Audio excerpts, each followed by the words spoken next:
जो नए साथी चैनल पे जुड़े हैं उसके लिए मैं फिर से बता दूं, अगर अभी तक आप लोगों ने रिवीजन स्टार्ट नहीं किया दोस्तों रिवीजन स्टार्ट कर दीजिए। देखिए क्या होता है, इस टाइम पे आप नए नए फ्रेंड से मिलते हैं, ठीक है, और वहां पर आप सिलेबस देख लेते हैं कि जो आप नहीं पढ़ाई किए हैं। आप सोचते हैं कि देखिए मेरा ये कंप्लीट नहीं हुआ, अब मेरा क्या होगा। देखिए आप जितना पढ़े उतना आप लोगों के लिए इनफ है। आपको अभी नई चीज पढ़ने की बिल्कुल भी जरूरत नहीं है। अक्सर इसी टाइम पे बच्चे गलती करते हैं, आपको यही गलती नहीं करनी है। मैं बार बार सभी वीडियो में ये बात बोलते आया हूँ और अभी तक, जब तक आपका एग्जाम फाइनल नहीं होगा तब तक बोलता रहूंगा, ठीक है। आज की इस वीडियो में फिजिक्स का टॉप क्वेश्चन लेके आए हैं। आप लोग कम से कम वीडियो को 2-3 मिनट देखिए, ठीक है। 8 से 10 क्वेश्चन सॉल्व कीजिए, आप लोग को लग जाएगा किस तरह का मैं आप लोगों के लिए ऑब्जेक्टिव लेके आया हूं। हो सकता है दोस्तों इसी तरह का ऑब्जेक्टिव पूछ ले, या फिर आपका जो मैं पैटर्न आपको बताऊंगा वो पैटर्न पे तो आपको पूछेगा ही, ठीक है। ये 100% है। और दोस्तों मैं आपको सोल्यूशन भी कुछ कुछ क्वेश्चन का कराऊंगा जो आप लोगों से नहीं होगा, यानी कि जो थोड़ा सा आप लोगों के लिए इंपॉर्टेंट होगा, ठीक है। आप लोग स्क्रीनशॉट ले लीजिएगा जो क्वेश्चन आप लोगों के लिए इंपॉर्टेंट होगा। आवेश का विमा होता है, तो दोस्तों आपको पूछ रहा आवेश का विमा क्या होता है। तो फर्स्ट का दोस्तों राइट आंसर ऑप्शन है ए डी। यहाँ पर मैं सभी ऑप्शन नहीं बोलूंगा, नहीं तो वीडियो फिर लंबी बन जाएगी, ठीक है। अब नेक्स्ट क्वेश्चन देखिए, जो क्वेश्चन इंपॉर्टेंट रहेगा मैं उसको 2-3 बार रिपीट करूंगा। नेक्स्ट क्वेश्चन देखिए, कार्बन प्रतिरोध का कलर कोड में लाल रंग का मान होता है।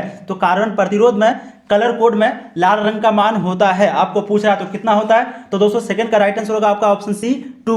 तो कार्बन प्रतिरोध का कलर कोड में लाल रंग का मान 2 होता है। नेक्स्ट क्वेश्चन देखिए, सेल का विद्युत वाहक बल मापा जा सकता है। आपको पूछ रहा है सेल का विद्युत वाहक बल किसके द्वारा मापा जाता है। तो दोस्तों इसका राइट आंसर है विभव मापी द्वारा, यानी कि विभव मापी के द्वारा आपका सेल का विद्युत वाहक बल मापा जाता है। अब नेक्स्ट क्वेश्चन, क्वेश्चन नंबर 4 आपका आदर्श वोल्टमीटर का प्रतिरोध होता है। तो आदर्श वोल्टमीटर का प्रतिरोध कितना होता है, आप लोग जल्द से जल्द कमेंट करेंगे। तो 4 का दोस्तों राइट आंसर होगा ऑप्शन डी अनंत, यानी कि इन्फिनिटी राइट आंसर है आपका, ठीक है। तो आदर्श वोल्टमीटर का प्रतिरोध इन्फिनिटी होता है। नेक्स्ट क्वेश्चन देखिए, क्षैतिज प्रदर्शित करते हैं। तो क्षैतिज जो है वो क्या प्रदर्शित करते हैं। तो 5th का आपका राइट आंसर ऑप्शन सी लौह चुंबकीय पदार्थ। तो क्षैतिज जो है वो प्रदर्शित करते हैं लौह चुंबकीय पदार्थ। अब नेक्स्ट क्वेश्चन देखिए, क्वेश्चन नंबर 6 है आपका विद्युत चुंबकीय प्रेरण की घटना के आविष्कारक थे। तो विद्युत चुंबकीय प्रेरण की घटना के आविष्कारक कौन थे। ये क्वेश्चन बहुत ईजी है और लगभग हर बार पूछता है। तो दोस्तों 6 का राइट आंसर है बी फैराडे। तो विद्युत चुंबकीय प्रेरण की घटना के आविष्कारक थे फैराडे।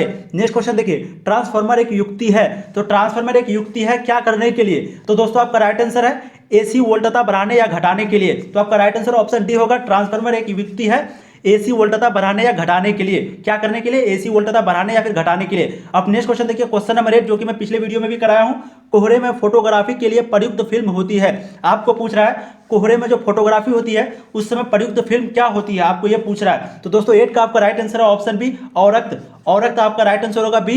जब कोहरे में फोटोग्राफी के लिए प्रयुक्त होती है फिल्म में तो वो है औरक्त। ये क्वेश्चन इंपॉर्टेंट है आप लोगों के लिए। नेक्स्ट क्वेश्चन देखिए, एक माध्यम से दूसरे माध्यम में जाने पर प्रकाश की किरण मुड़ जाती है, किरण के मुड़ने को कहा जाता है। देखिए कितना इजी क्वेश्चन है, लेकिन बहुत बच्चे इस पे कंफ्यूज हो जाते हैं। बहुत इजी क्वेश्चन कभी कभी बिहार बोर्ड पूछता है दोस्तों। तो 9 का आपका राइट आंसर ऑप्शन सी अपवर्तन। तो एक माध्यम से दूसरे माध्यम में जाने पर प्रकाश की किरण मुड़ जाती है, इस घटना को हम लोग अपवर्तन भी कहते हैं, ठीक है। अपवर्तन ही कहते हैं, भी नहीं। नेक्स्ट क्वेश्चन देखिए, क्वेश्चन नंबर 10 आपका नाविकों के मिलने से नए नाविक के बनने और ऊर्जा के मुक्त होने की घटना को कहते हैं। तो नाविकों के मिलने से नए नाविक के बनने और ऊर्जा मुक्त होने की घटना को क्या कहते हैं। तो दोस्तों 10 का राइट आंसर ऑप्शन है नाभिकीय संलयन। नाभिकीय संलयन कहते हैं उस घटना को। नेक्स्ट क्वेश्चन देखिए, कूलम्ब बल है। तो कूलम्ब बल क्या है, केंद्रीय बल है, विद्युत बल है, या फिर ऑप्शन सी दोनों है। तो दोस्तों आपका राइट आंसर होगा ऑप्शन सी ए और बी दोनों। तो कूलम्ब बल जो है वो केंद्रीय बल भी है, यानी कि सेंट्रीपिटल फोर्स, और दोस्तों विद्युत बल यानी कि इलेक्ट्रिक फोर्स दोनों है, कूलम्ब बल दोनों है। अब नेक्स्ट क्वेश्चन देखिए, क्वेश्चन नंबर 12 किलोवाट घंटा यानी कि किलोवाट घंटा KWH मात्रक है, किसका मात्रक है, किलोवाट घंटा। तो दोस्तों राइट आंसर आपका होगा ऊर्जा का। तो किलोवाट घंटा ऊर्जा का मात्रक है। बहुत इजी क्वेश्चन है, लेकिन बिहार बोर्ड यही सब पूछता है, न्यूमेरिकल कभी नहीं पूछता है, खास करके बिहार बोर्ड। नेक्स्ट क्वेश्चन देखिए, स्वस्थ मनुष्य के शरीर का विद्युत प्रतिरोध है। तो स्वस्थ मनुष्य, दोस्तों आज पे आपको इस पे कंफ्यूज नहीं होना, बहुत इजी क्वेश्चन है और अक्सर लोग इस पे कंफ्यूज होते हैं। तो 13 का आपका राइट आंसर ऑप्शन ए होगा 50,000 ओम, 50,000 ओम आपका राइट आंसर होगा। तो स्वस्थ मनुष्य के शरीर में कितना होता है, 50,000 ओम प्रतिरोध होता है। अब नेक्स्ट क्वेश्चन देखिए, क्वेश्चन नंबर 14 आपका 10 एम्पीयर की धारा एक तार से 10 सेकंड तक प्रवाहित होती है। यदि तार का विभवांतर 15 वोल्ट हो तो किया गया कार्य होगा। यहाँ पर आपको पूछ रहा है W, और आपको यहाँ पर दिया हुआ, जैसे कि हम लोग फॉर्मूला जानते हैं, I बराबर होता है Q/T, ठीक है। I बराबर होता है Q/T, Q आपका दिया हुआ यहाँ पर 10 एम्पीयर, T दिया हुआ टाइम, ठीक है, और I इससे निकल जाएगा। जब I आपका निकल जाएगा, I भी निकल जाएगा, और यहाँ पर वोल्ट दिया हुआ, ये दोनों से दोस्तों आपका वर्क निकल जाएगा। तो 14 का दोस्तों राइट आंसर होगा ऑप्शन है 1500 जूल। तो आप लोग जरूर उस फॉर्मूला पे बैठाइएगा, आप लोगों का राइट आंसर 1500 जूल निकलेगा। नेक्स्ट क्वेश्चन देखिए, टेस्ला इकाई होती है। तो टेस्ला किसकी इकाई होती है, आप लोग जल्द से जल्द कमेंट कीजिए। तो 15 का दोस्तों राइट आंसर होगा चुंबकीय क्षेत्र की। तो टेस्ला इकाई होती है चुंबकीय क्षेत्र की। नेक्स्ट क्वेश्चन देखिए, क्वेश्चन नंबर 16 आपका 5 ओम प्रतिरोध के एक तार से जिसका विभवांतर 7 वोल्ट है 20 मिनट तक धारा प्रवाहित होती है तो ऊष्मा होगा। तो आपको यहाँ पर ऊष्मा पूछ रहा है जिसका आपका आर दिया हुआ कितना 5 ओम, वहीं पे दोस्तों विभवांतर दिया हुआ 7 वोल्ट और टाइम भी दिया हुआ 20 मिनट। जब आप इसको फॉर्मूला पर बैठाइएगा तो दोस्तों आपका राइट आंसर होगा उत्पन्न ऊष्मा। ठीक है, तो 16 का राइट आंसर होगा ऑप्शन डी 2800 कैलोरी। दोस्तों ये जो वीडियो लंबी बन जाती है इसलिए मैं यहाँ पर न्यूमेरिकल सॉल्व नहीं कर पा रहा हूँ, लेकिन आप लोग को एक छोटा छोटा न्यूमेरिकल जरूर आना चाहिए। अब नेक्स्ट क्वेश्चन देखिए, वैसे आप लोगों को इस बार ऑप्शन बहुत ज्यादा है, अगर आप लोग न्यूमेरिकल नहीं भी जानते तो आप लोगों को टेंशन लेने की जरूरत नहीं है, क्योंकि आपका इस बार न्यूमेरिकल बहुत ज्यादा है, आप लोग किसी को भी बना करके 100% सॉल्व कर सकते हैं। तो दोस्तों 17 क्वेश्चन है, लोहा होता है, लोहा क्या होता है? तो 17 का राइट आंसर होगा लौह चुंबकीय। तो लोहा एक लौह चुंबकीय होता है। ठीक है, ये तीनों क्वेश्चन नहीं होगा, मतलब कि ऑप्शन नहीं होगा, राइट आंसर आपका ऑप्शन सी होगा। नेक्स्ट क्वेश्चन देखिए, क्वेश्चन नंबर 18 है, किसी विभव मापी की संवेदनशीलता को बढ़ाने के लिए क्या करना चाहिए? तो दोस्तों 18 का राइट आंसर होगा आपका ऑप्शन है, इसका अनुप्रस्थ क्षेत्र बनाना चाहिए। तो जब हम लोग इसका संवेदनशीलता को बढ़ाएंगे तो आपको क्या करना होगा? अनुप्रस्थ क्षेत्र को बढ़ाना होगा। अब नेक्स्ट क्वेश्चन देखिए, क्वेश्चन नंबर 19 है, वीडियो को लंबा नहीं बनाएंगे। ताप बढ़ने के साथ अर्धचालक का प्रतिरोध क्या होता है? तो दोस्तों 19 का राइट आंसर होगा ऑप्शन बी, घटता है। जब हम लोग ताप बढ़ाते हैं, टेम्परेचर बढ़ाते हैं, तो अर्धचालक का प्रतिरोध जो है वो घटता है। नेक्स्ट क्वेश्चन देखिए, क्वेश्चन नंबर 20 है आपका, ये सब सारा क्वेश्चन इंपॉर्टेंट है आप लोगों के लिए। विभव मापी के प्रयोग में जब गैल्वेनोमीटर में शून्य विक्षेप होता है तब धारा का प्रवाह होता है, किधर से किधर होता है ये आपको पूछ रहा है। तो दोस्तों राइट आंसर होगा आपका बी, गैल्वेनोमीटर परिपथ में नहीं होता है। तो आपका गैल्वेनोमीटर परिपथ में नहीं होता है, कब नहीं होता है? जब विभव मापी का प्रयोग में जब गैल्वेनोमीटर में शून्य विक्षेप होता है तब धारा का प्रवाह गैल्वेनोमीटर परिपथ में नहीं होता है। नेक्स्ट क्वेश्चन, क्वेश्चन नंबर 21 आपका, विवर होल मोबाइल आवेश वाहक होता है। तो आपको पूछ रहा है विवर होल मोबाइल आवेश में वाहक किसमें होता है, आपको यही पूछ रहा है। तो 21 का राइट आंसर होगा आपका फॉरबिडन ऊर्जा अंतराल में, फॉरबिडन ऊर्जा अंतराल में आपका राइट आंसर होगा। नेक्स्ट क्वेश्चन देखिए, ट्रांजिस्टर की धारा लाभ अल्फा परिभाषित होता है। आपको पूछ रहा है ट्रांजिस्टर की जो धारा है अल्फा परिभाषित किसके लिए है? आप लोग राइट आंसर जरूर दीजिए। तो 22 का right answer option B, IC upon IE, IC upon IE। ठीक है, राइट आंसर आपका होगा IC upon IE option B. Next question, question number 23 आपका, वैसी युक्ति जो सौर ऊर्जा को विद्युत ऊर्जा में परिवर्तित करता है उसे कहते हैं। तो उस युक्ति को क्या कहते हैं जो सौर ऊर्जा को विद्युत ऊर्जा में परिवर्तित कर देता है? तो आपका राइट आंसर होगा सौर सेल। तो सौर सेल कहते हैं उस युक्ति को जो सौर ऊर्जा को विद्युत ऊर्जा में परिवर्तित कर देता है। नेक्स्ट क्वेश्चन देखिए, विद्युत चुंबकीय तरंग के संचरण की दिशा होती है। तो विद्युत चुंबकीय तरंग के संचरण की दिशा किधर होती है? तो 24 का right answer option D, E electric field into B के समांतर। ठीक है, तो आपका राइट आंसर होगा option D, E into B के समांतर होती है। किसका? विद्युत चुंबकीय तरंग के संरचन की दिशा।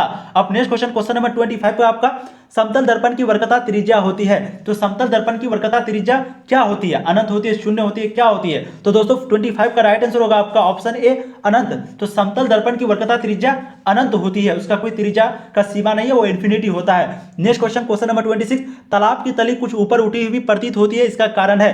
तो तालाब जो है उसका तली, ठीक है, उसका प्लेन जो है वो ऊपर उठा हुआ थोड़ा सा नजर आता है, वो क्यों होता है, इसका कारण क्या है? ठीक है, तो 26 का राइट आंसर है आपका प्रकाश का अपवर्तन। तो प्रकाश का अपवर्तन के कारण हम लोगों को तालाब की तली जो है कुछ ऊपर उठी हुई नजर आती है। नेक्स्ट क्वेश्चन, क्वेश्चन नंबर 27 है आपका, लेंस की क्षमता का एसआई मात्रक है।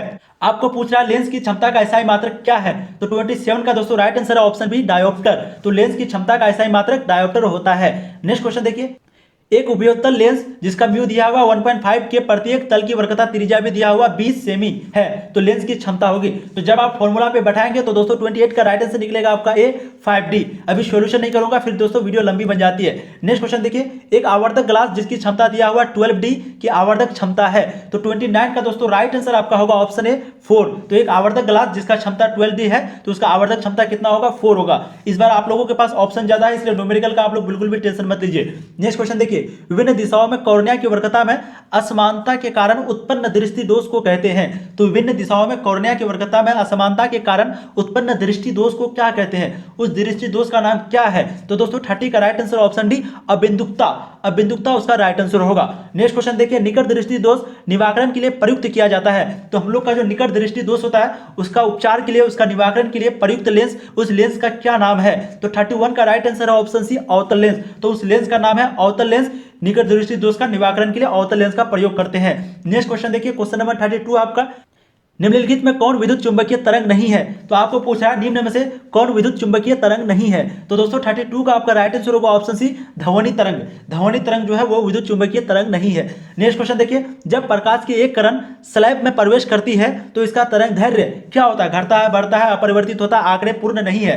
तो दोस्तों 33 का राइट आंसर होगा आपका ए, घटता है। तो जब प्रकाश की किरण स्लैब में प्रवेश करती है यानी कि कोई शीशा में प्रवेश करता है तो इसका तरंग दैर्ध्य जो है वो क्या होता है? घटता है। आपका ऑप्शन ए राइट आंसर होगा, घटता है। नेक्स्ट क्वेश्चन देखिए, क्वेश्चन नंबर 34 आपका, हाइड्रोजन परमाणु के प्रथम बोर कक्षा में इलेक्ट्रॉन की ऊर्जा -13.6 इलेक्ट्रॉन वोल्ट है, उसके दूसरे बोर कक्षा में इलेक्ट्रॉन की ऊर्जा होगा। तो आपको यहाँ पर पूछ रहा है प्रथम बोर कक्षा में इलेक्ट्रॉन की ऊर्जा दिया हुआ कितना? -13.6, जो कि हम लोगों को याद भी होगा, और उसके दूसरे जो बोर कक्षा में इलेक्ट्रॉन की ऊर्जा होगा। तो दोस्तों देखिए इसका तो एक फॉर्मूला भी होता है, लेकिन आप लोगों को सिंपली मुंह में याद होना चाहिए। तो 34 का राइट आंसर होगा आपका ऑप्शन ए, -3.4 इलेक्ट्रॉन वोल्ट। तो सेकंड वाला होता है -3.4 इलेक्ट्रॉन वोल्ट, वहीं पे फर्स्ट वाला आपका होता है -13.6 इलेक्ट्रॉन वोल्ट। ठीक है, अब नेक्स्ट क्वेश्चन देखिए, हाइड्रोजन स्पेक्ट्रम की कौन सी श्रेणी अवरक्त भाग में नहीं पड़ती? तो आपको पूछ रहा है हाइड्रोजन स्पेक्ट्रम की कौन सी श्रेणी अवरक्त भाग में नहीं पड़ती है? तो 35 का दोस्तों राइट आंसर आपका होगा ऑप्शन डी, लाइमन श्रेणी में। तो लाइमन श्रेणी में अवरक्त भाग में नहीं पड़ती है हाइड्रोजन स्पेक्ट्रम की।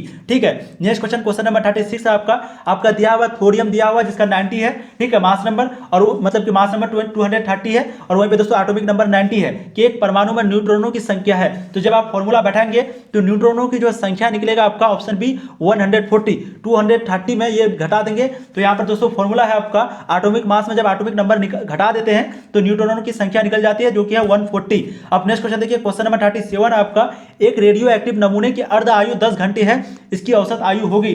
तो आपको पूछ रहा है 37 का सबसे पहले राइट आंसर आपका ऑप्शन ए 14.4 घंटा। ठीक है, तो एक रेडियो एक्टिव नमूने की अर्ध आयु कितना है? 10 घंटा है, तो इसकी औसत आयु क्या है?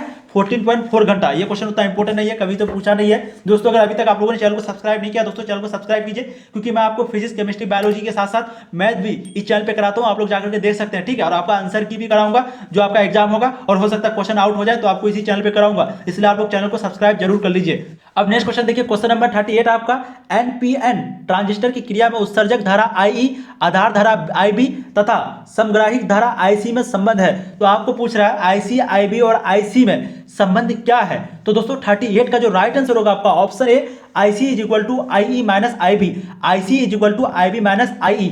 ये क्वेश्चन देखिए बहुत इंपॉर्टेंट है, IE माइनस IB, ये क्वेश्चन बहुत इंपॉर्टेंट है दोस्तों, आप लोग स्क्रीनशॉट ले लीजिए। अब नेक्स्ट क्वेश्चन देखिए, दी गई सत्यता सारणी जिस गेट की है उसका नाम है। तो ये जो आपका गेट दिया हुआ है, अब आपको इसका नाम पूछ रहा है, नंद होगा, एंड होगा, और होगा, नोर होगा। तो 39 का राइट आंसर आपका ऑप्शन बी, एंड। तो ये एंड गेट का, किसका ये? एंड गेट का। आप लोग देखिए यहाँ पर एक जीरो है, बाकी सब जो है 0 1 1 0 1 1, तो ये किसका है? एंड गेट का है। अब नेक्स्ट क्वेश्चन, क्वेश्चन नंबर 40 आपका, नंद गेट, ठीक है, NAND गेट के लिए बूलियन व्यंजक है। तो NAND नंद गेट के लिए बूलियन व्यंजक कौन सा है? आप लोग जरूर कमेंट करें। तो 40 का right answer option A dot B पे bar is equal to Y. ठीक है, इसको डैश भी बोलते हैं, तो A dot B dash is equal to Y. तो नंद गेट के लिए बूलियन व्यंजक यही है, ऑप्शन ए।